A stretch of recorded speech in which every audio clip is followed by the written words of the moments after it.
Today we're testing out Epson's EH-TW9400. Epson's pixel shifting projector offers the power and flexibility for a superb home cinema experience.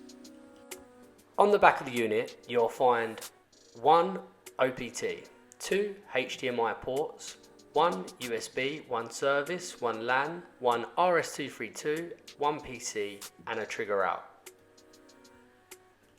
Compared to similar priced DLP projectors, the Epson 9400 is a big machine.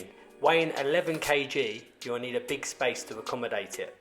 The projector has lots of lens shift adjustments with a motorised and adaptable lens.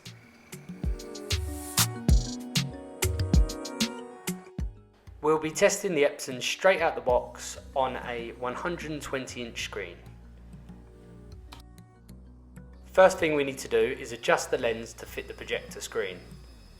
Epson have made this really easy with all the ports you just see on the side, also functions within the menu.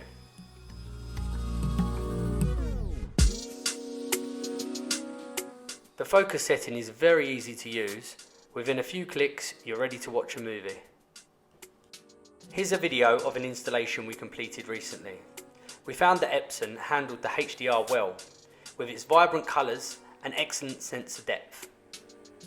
It's 3D supportive, HDR10 compatible and a great price. Lastly, with its impressive image quality and motorised lens memory, we think the Epson is a great choice when considering a home cinema projector.